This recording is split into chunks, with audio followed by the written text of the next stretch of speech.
सेवा सेवा सेवा सेवा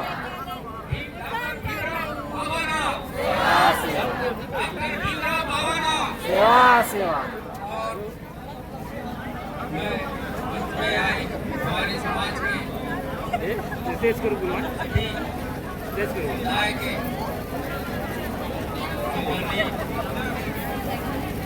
अध्यक्षों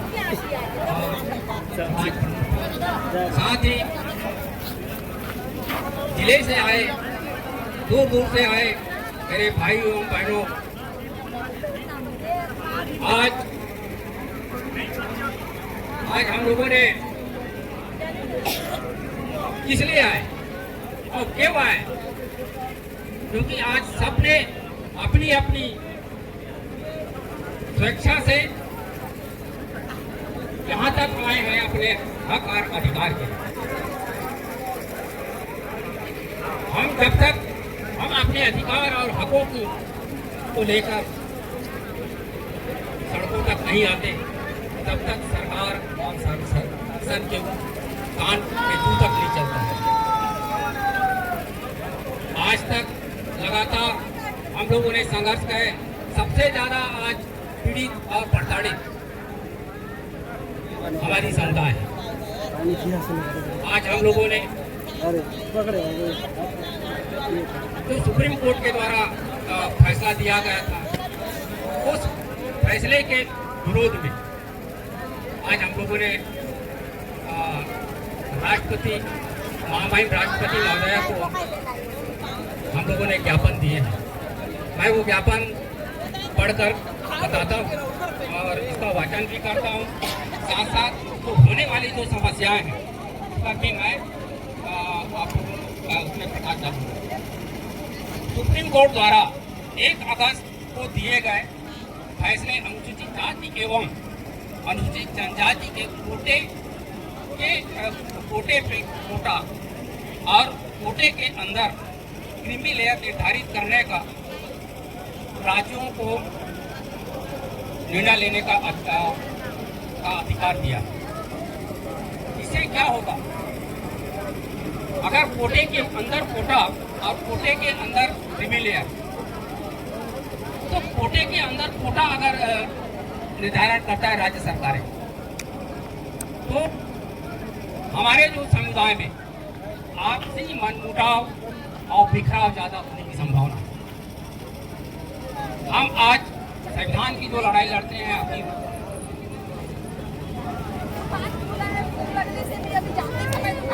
और आज हम लोग जो एक साथ बैठे एक साथ लड़ाई लड़ रहे हैं। कल अगर आदिवासी, अगर हम लोग 32% है यहाँ पर छत्तीसगढ़ में, और छत्तीसगढ़ में 32% है, तो आज ये देखा जाएगा कि इस वर्ग के लोगों को कितना प्रतिशत मिला। ज्यादा नौकरी है, क्योंकि तो सबसे हम पीछे ले जाते हैं। पीछे ले जाने के बाद अगर देखते हैं तो वो ऐसे लोगों को रखा जाएगा जिनका प्रतिनिधित्व अभी तक नहीं हुआ। और जब ऐसी स्थिति आएगा, जब चपरासी से लेकर के आप हम IAS तक बनने की बात करते हैं, तो वो IAS तक तो आप हमारी जो IAS की प्रतिशत है, आज तक जो हमारे 74 साल हो गए, 74 साल में हमारे जो प्रतिनिधित्व मिलना चाहिए IAS या सुप्रीम कोर्ट हो या हाई, लेकिन आज तक हमारे जो प्रतिनिधित्व होना चाहिए अभी तक वो प्रतिनिधित्व नहीं मिला है। जहां हमारी प्रतिनिधित्व मिलनी चाहिए थी, हम लोगों को जो प्रतिनिधित्व मिलना था, SC को 16%, 7.5% आदिवासियों के लिए। आज हम ऊपर लेवल में UPSC में भी देखते हैं तो UPSC में इतने लोग अभी तक नहीं पहुंच पाए हैं। आज अगर देखा जाए तो हर साल 7.5% ST में और 16% SC में अगर लेते तो आज तक सभी को नौकरी मिल गया रहता। आज जब बात आती है कि वो जो आरक्षण की जो व्यवस्था है वहाँ पर हम लोग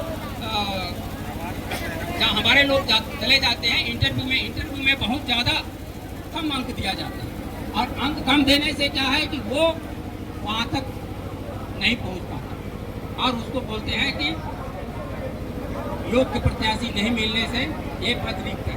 तो रिक्त होने से क्या है वो तुरंत चला जाता है जनरल कोटे में, वो एससी को ही नहीं जाता।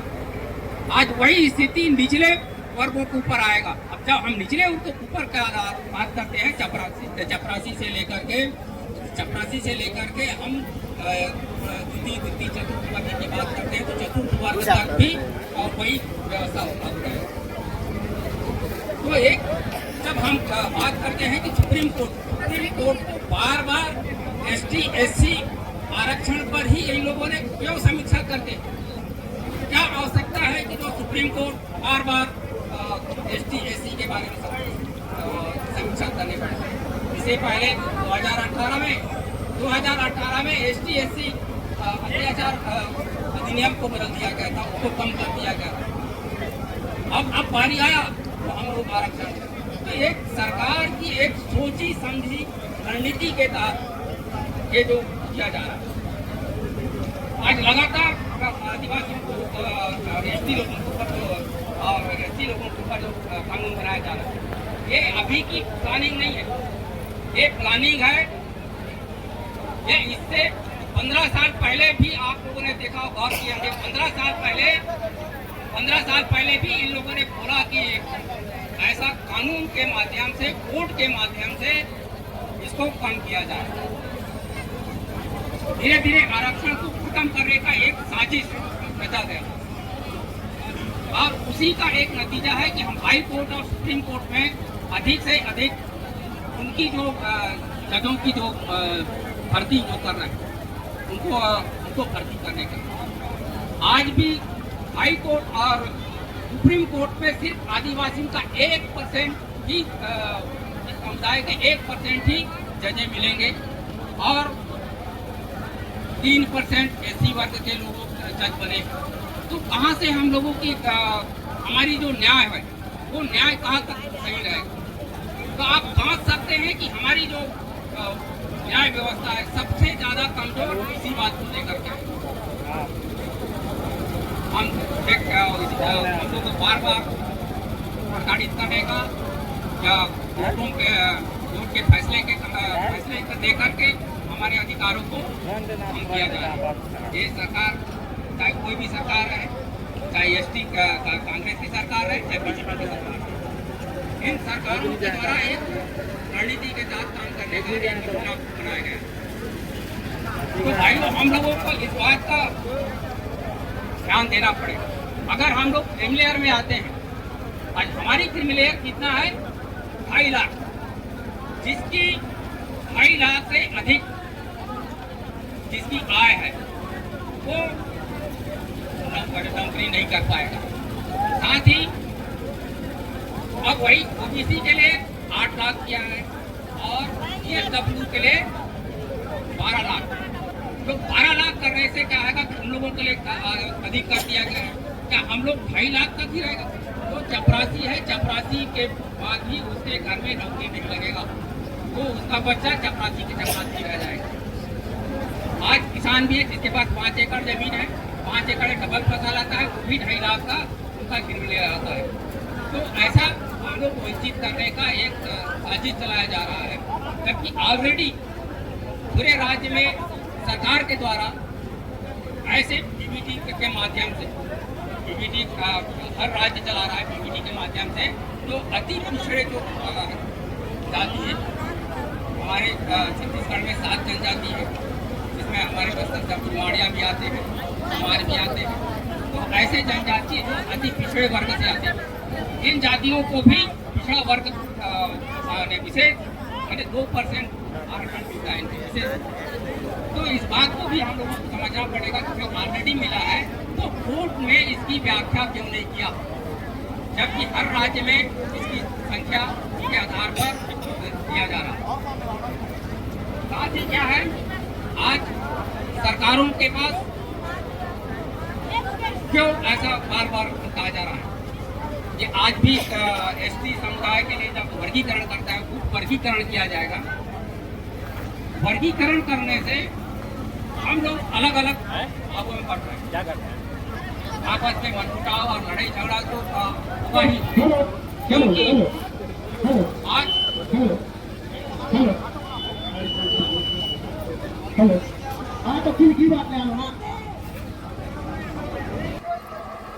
भारत सरकार के द्वारा भारत सरकार का निम्न बिंदुओं पर ध्यान आकृष्ट कराना चाहते हैं।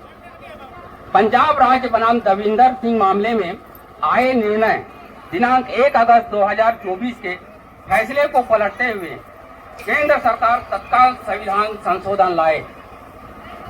दूसरा है, अनुसूचित जाति जनजाति वर्ग के पदोन्नति में आरक्षण मामले को अघोषित रूप से निष्प्रभावी करने वाली सुप्रीम कोर्ट के एम नागराज बनाम भारत संघ निर्णय 2006, जनरल सिंह बनाम लक्ष्मी नारायण गुप्ता निर्णय 2018 एवं जनरल सिंह बनाम लक्ष्मी नारायण गुप्ता के द्वितीय निर्णय 2022 में आए फैसले SC/ST वर्ग के क्वांटिटेबल डाटा एकत्र करने की पेचीदगियों को खत्म करते हुए संविधान संशोधन लाया जाए, क्योंकि SC/ST अनुच्छेद 335 के तहत शासित होते हैं, जिसके अंतर्गत प्रत्येक शासकीय सेवा के पदों में SC/ST के दावे का प्रावधान है।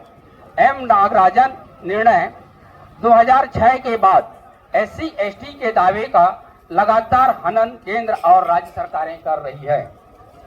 तीसरा है, अनुसूचित जाति एवं जनजाति वर्गों को प्रतिनिधित्व का अधिकार एवं सुविधाएं उनके ऐतिहासिक पिछड़ेपन के कारण मिली है, न कि आर्थिक। इसके बावजूद भी SC/ST वर्ग के विद्यार्थियों को स्कॉलरशिप के लिए आय का प्रमाण पत्र की जरूरत पड़ती है।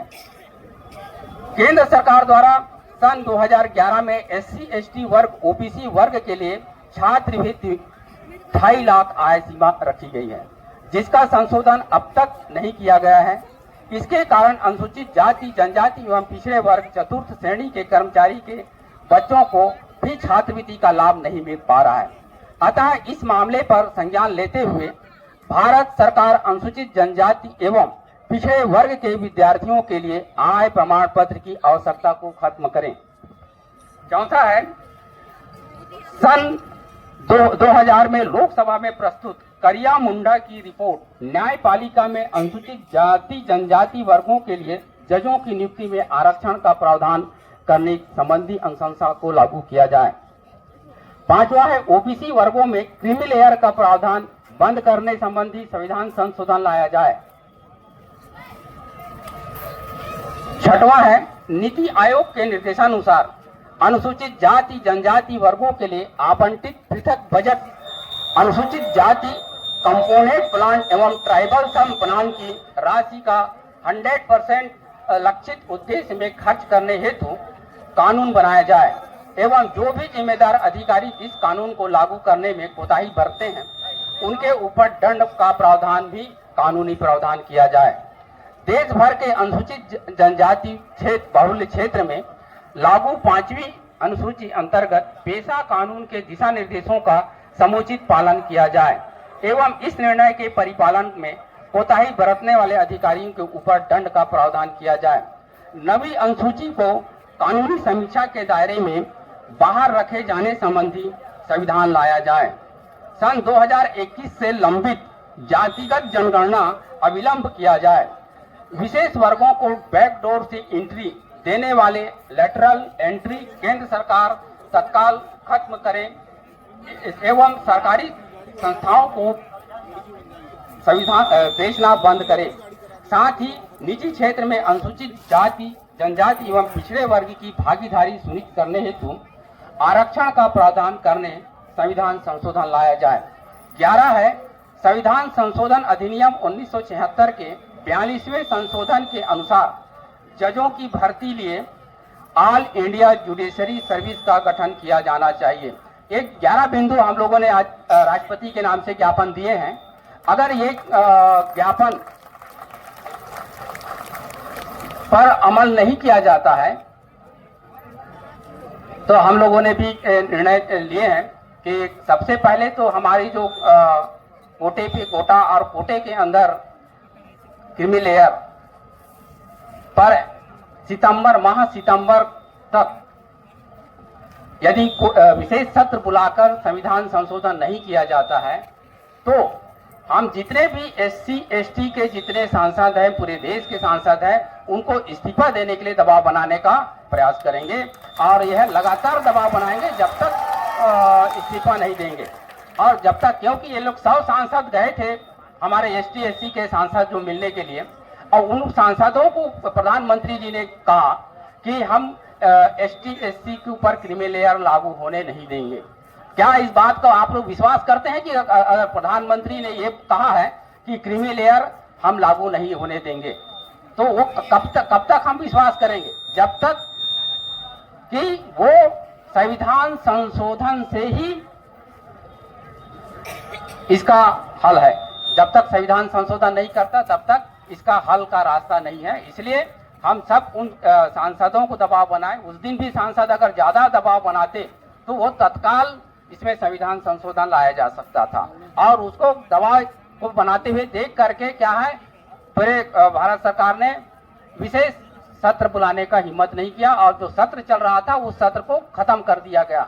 इसलिए अब यह पूरा एक साजिश है और साजिश के तहत हम लोगों को चला जा रहा है। इसलिए हम सब पूरे भारत के सांसदों को इस्तीफा देने के लिए दबाव बनाएंगे, तभी जा करके इसका हल हो सकता है। मैं ज्यादा ना कहते हुए यहीं अपना वाणी विराम देता हूँ। हमारे कुछ समाज के प्रमुख हैं जो अपनी बात, आप सबको मेरा सेवा जोहार। जय छत्तीसगढ़, जय बस्तर, जय भीम। बहुत बहुत स्वागत ठाकुर दादा, आपने